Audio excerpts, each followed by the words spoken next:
Class 9 আবার online ক্লাসে চলে এসেছি আমি।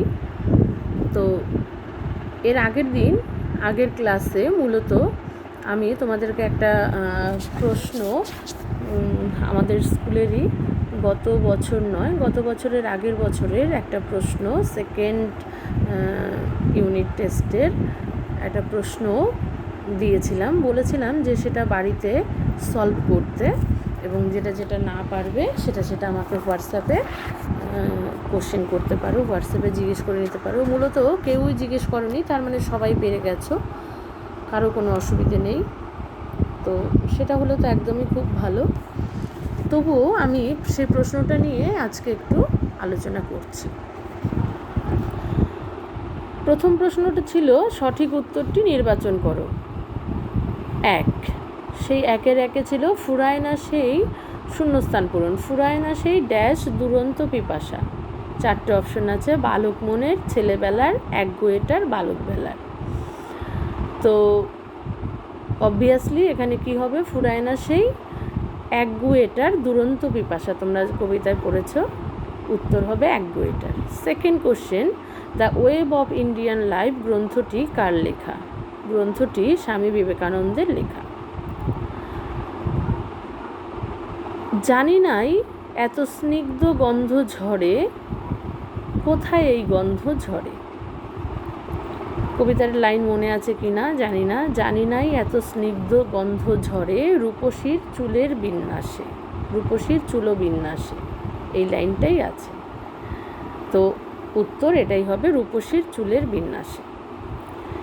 1-এর 4, এই খেয়া চিরদিন চলে। কোথায় চলে খেয়া? আমরা জানি খেয়া কবিতা পড়া হয়ে গেছে, আদিত্য স্যার পড়িয়েছেন অনলাইনে, আমি দেখেছি।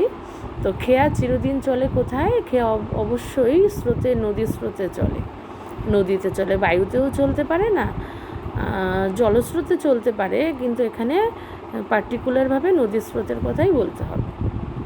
কত বছর বয়সে আরগাস ম্যাজিক দেখাতে শুরু করে? 17 বছর বয়সে। বিবেকানন্দ কাকে নারীকুলের রত্ন বলেছেন? কাকে বলেছেন নারীকুলের রত্ন? মিস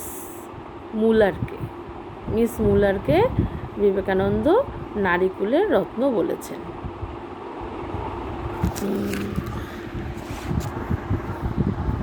এক সেকেন্ড, আমার এটা নিয়ে একটু কনফিউশন আছে, আমি একটু তোমাদের দেখে দিচ্ছি। এটা নারীকুলের রত্নটা মিসেস মুলার এবং মিসেস সেভিয়ারের মধ্যে। অবশ্যই একটুখানি ওয়েট করো, একটু দেখিয়ে দিই। চিঠি থেকে নেওয়া হয়েছে,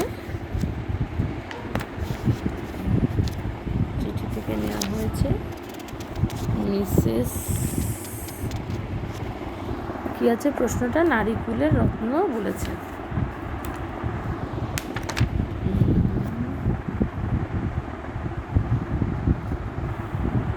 দেখতে পাচ্ছি না, খুঁজে পাচ্ছি না।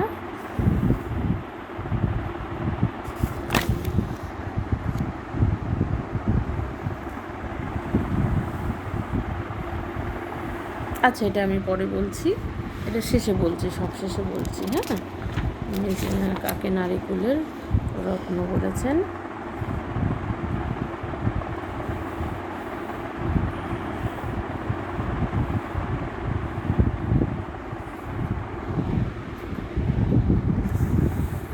আসলে আমার কাছে এই মুহূর্তে টেক্সট বইটা নেই।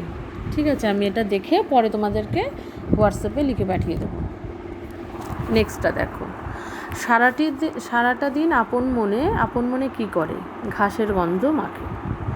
বৃক্ষ শব্দটি অবশ্যই সংস্কৃত শব্দ। আমরা পড়েছিলাম সংস্কৃত শব্দ সংস্কৃতের সমান, বা সংস্কৃত শব্দকে বলা হয় তৎসম শব্দ। যেগুলো সরাসরি সংস্কৃত শব্দ থেকে একই রকমভাবে একই রূপে বাংলা ভাষায় নেওয়া হয়েছে, তাকে বলে তৎসম শব্দ। নিচের কোনটি অনট প্রত্যয়যুক্ত শব্দ নয়? অনটের ট উড়ে যায়, থাকে শুধু অন।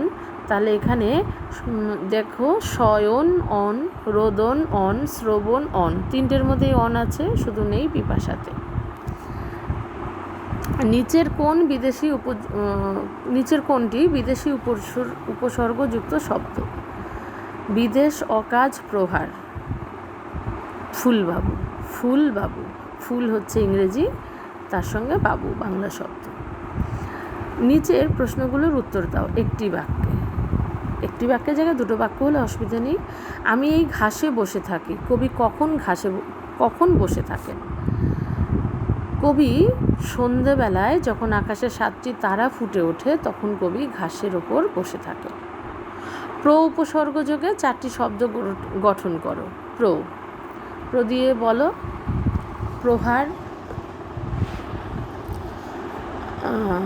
প্রহার, প্রলাপ, প্রভেদ, আরেকটা প্রবীর। 4টে কি বললাম? প্রহার, প্রলাপ, প্রভেদ, প্রবীর। তুমি ঠিক সেইরূপ নারী। সেইরূপ নারী বলতে কি বোঝানো হয়েছে? ভারতবর্ষের উন্নতির জন্য ভারতবর্ষের সাধারণ মানুষের কথা ভাবতে পারে বা ভাববে, যে মানুষের জন্য নিজের জীবনকে উৎসর্গ করতেও পিছপা হয় না বা মানুষের কল্যাণ করতে চায়, ঠিক সেই রকম নারীর কথা বলা হয়েছে। ঈশ্বরের সৌন্দর্য বর্ণনাতীত। কার সৌন্দর্যের কথা বলা হয়েছে? ঈশ্বরের সৃষ্ট সৌন্দর্যের কথা বলা হয়েছে, অর্থাৎ ঈশ্বর যা কিছু সৃষ্টি করেছেন, লেখিকা এখানে বিশেষ করে প্রাকৃতিক সৌন্দর্যের কথাই বলেছেন। নবনব সৃষ্টি কথাটির অর্থ কী? নবনব সৃষ্টি কথাটার অর্থ নতুন নতুন সৃষ্টি। এটা সৈয়দ মুস্তফা আলী নবনব সৃষ্টি নামক প্রবন্ধ থেকে নেওয়া হয়েছে। বাংলা নীল সন্ধ্যা। সন্ধ্যাকে নীল বলা হয়েছে কেন?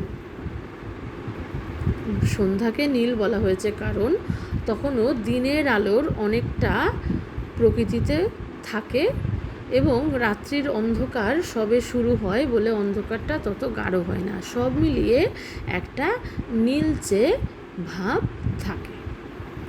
আমাকে আমরণ তোমার পাশেই পাবে, কে কাকে পাশে পাবেন? এখানে ভগিনী নিবেদিতার কথা বলা হয়েছে। ভগিনী নিবেদিতা স্বামী বিবেকানন্দকে সবসময় পাশে পাবেন বলে স্বামী বিবেকানন্দ তাকে কথা দিয়েছেন। খাঁটি বাংলা বলতে বোঝায় কোন শব্দকে? আমি ক্লাসে পড়িয়েছিলাম সংস্কৃত ভাষা থেকে যেগুলো নেওয়া হয়েছে সেগুলো তৎসম শব্দ, মানে সরাসরি একইভাবে নেওয়া হয়েছে, সেগুলো তৎসম। যেগুলো নিয়ম কানুনের মধ্যে পরিবর্তিত হয়ে এসেছে সেগুলো হচ্ছে তদ্ভব।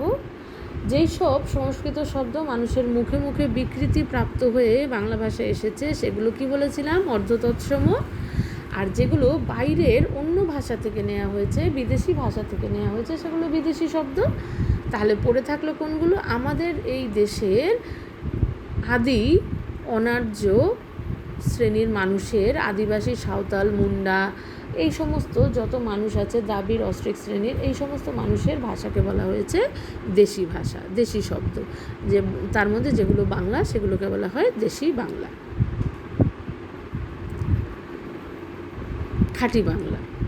খাঁটি বাংলা শব্দ কোনগুলো? ঢেকি, কুলো, ঝাঁটা, ঝিঙে, খোকা ইত্যাদি। তদ্ভব শব্দ কাকে বলে? একটু আগেই বললাম যে আমরা তো সংস্কৃত ভাষা থেকে অনেক শব্দই নিয়েছি বাংলা ভাষা সরাসরি রূপে। আবার কিছু কিছু শব্দ ধ্বনি পরিবর্তনের নিয়ম অনুযায়ী আমাদের বাংলা ভাষায় এসেছে, প্রাকৃত স্তর অতিক্রম করে বাংলা ভাষায় এসেছে। এই রকম যেসব শব্দ সংস্কৃত ভাষা থেকে প্রাকৃতের স্তর অতিক্রম করে বাংলা ভাষায় গৃহীত হয়েছে তাকে বলে তদ্ভব শব্দ। যেমন চন্দ্র থেকে চাঁদ।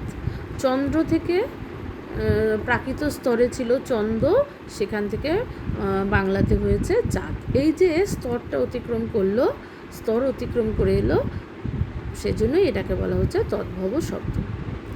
প্রত্যয় কাকে বলে? আমি বলেছিলাম ক্লাসে প্রত্যয় শব্দের সাধারণ অর্থ বিশ্বাস, তাই তো? প্রত্যয় কিছুই না। প্রত্যয় হচ্ছে বর্ণ বা বর্ণ সমষ্টি, যেগুলো ধাতু বা শব্দের পরে বসে মনে রাখবে, ধাতু বা শব্দের পরে বসে নতুন ধাতু কিংবা শব্দ তৈরি করে তাকে বলা হয় প্রত্যয়। ধাতু বা ধাতুর পরেও বসতে পারে, শব্দের পরেও বসতে পারে, দিয়ে নতুন ধাতুও তৈরি করতে পারে, আবার শব্দও তৈরি করতে পারে, তাকে বলা হচ্ছে প্রত্যয়। প্রত্যয় হচ্ছে দুই প্রকারের, একটা হচ্ছে কৃৎ প্রত্যয়, একটা তদ্ধিত প্রত্যয়। কৃৎ প্রত্যয় সবসময় ধাতুর পরে যেটা বসে সেটা হচ্ছে কৃৎ প্রত্যয়, এবং শব্দের পরে যেটা বসে, শব্দের সঙ্গে যেটা যুক্ত হয় যে প্রত্যয়, সেটা হচ্ছে তদ্ধিত প্রত্যয়।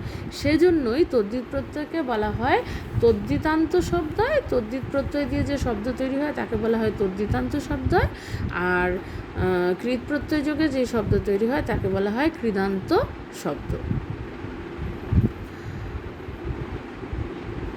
আকাশে সাতটি তারা কবিতায় কবির যে প্রকৃতিপ্রেম প্রকাশ পেয়েছে, সেটা তো বুঝতেই পারছো। কবি জীবনানন্দ দাশ ছিলেন প্রকৃতিপ্রেমিক কবি, সুতরাং তার কবিতায় প্রকৃতিপ্রেম প্রকাশ পাবেই।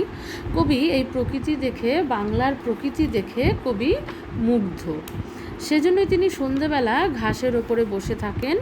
আকাশে যখন সাতটি তারা ফুটে ওঠে তখন কবি ঘাসের ওপর বসে থাকেন, বসে বসে প্রকৃতিকে অবলোকন করেন।